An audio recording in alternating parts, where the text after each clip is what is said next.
तर असे आणखीन वादविवाद नवीन हे मनुस्मृतीचे ज्याला सगळ्यांनी विरोध केलेला आहे. आणि आम्ही तर फुले शाहू आंबेडकरांचे जे नाव सांगणार आहोत. त्याला अजितदादा आणि प्रफुल्ल पटेल यांनी सुद्धा सांगितलं की आम्ही अगोदरच त्यांना सांगितलं आहे की आम्ही महात्मा फुले शाहू आंबेडकर यांच्या पावलावर पाऊल ठेवून काम करतो आहोत. ते आमची आयडिओलॉजी आहे आणि त्या आयडिओलॉजीमध्ये ही मनुस्मृती बसत नसेल तर त्याला आमचा विरोध आहे.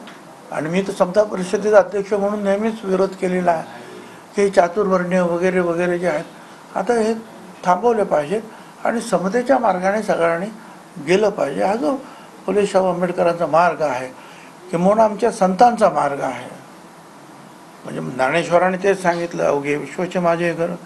संत तुकाराम महाराजांनी सांगितलं,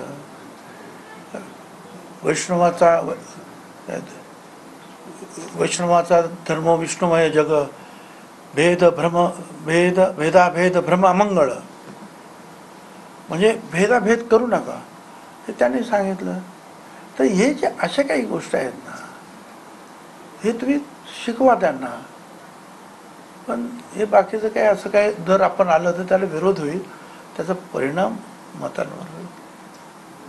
विष्णुमय जग वैष्णवाचा धर्म, भेदाभेद भ्रम अमंगळ. विधान परिषदेच्या निवडणुका होऊ घातल्या, राष्ट्रवादी काँग्रेस पक्षाने देखील भूमिका या संदर्भात घेतल्याची माहिती मिळते. काल देवगिरीला या संदर्भात बैठक देखील झाली अशी देखील माहिती मिळाली. नाही, आता निवडणुका जवळ येतात म्हणूनच सांगितलं हे नाही ते प्रश्न कुठून जातो तुम्ही मनुस्मृतीचे आणताय. तर हे आणू नका, याला विरोध आपल्याला करावाच लागेल, आम्ही तर करणारच.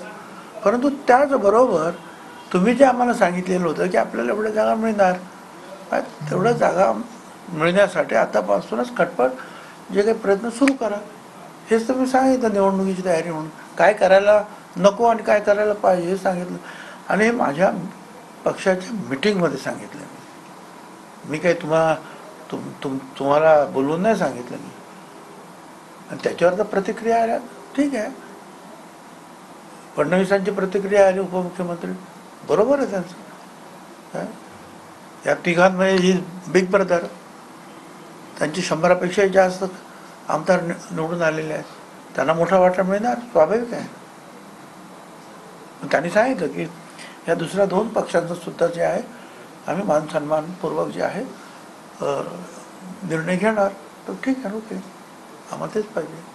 शिवाजीराव नलावडेसाठी काही विधान परिषद, शिवाजीराव नलावडे यांच्यासाठी काही विधान परिषदेसाठी मागणी करण्यात आली का, अशी बातमी सध्या चर्चेत आहे की विधान परिषदेची राष्ट्रवादी काँग्रेस पक्ष निवडणूक लढवू इच्छितं, खास करून मुंबई शिक्षक. असं आहे की आता ह्या निवडणुका ज्या आहे महायुतीच्या पातळीवर लढल्या जात आहेत की स्वतंत्र पक्षाच्या माध्यमातून लढल्या जात आहेत याच्याबद्दल माझ्याकडे काही माहिती नाही आहे. कारण प्रत्येक पक्ष जे आहे आपापले जे आहेत असं दिसतं आहे, त्या महाविकास आघाडीसुद्धा आणि इकडेसुद्धा आपापले उमेदवार जाहीर करतात.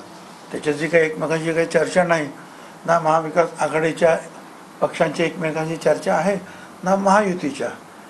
त्याच्यामुळे जे आता जे उभे राहतात ते उभे राहतात. त्याच्यामध्ये शिवाजीराव नलावडे सुद्धा जे आहेत इच्छुक आहेत. आम्ही सांगितलं ठीक आहे, त्यांनी तयारी केली तर म्हटलं लढा. त्याला लागूनच एक प्रश्न आहे, महायुतीमध्ये मनसे देखील होती, मनसे राज ठाकरे यांची मनसे देखील महायुतीमध्ये होती. मात्र ही सगळी चर्चा होण्याआधी किंवा उमेदवारांआधीच त्यांनी आपला उमेदवार जाहीर केला.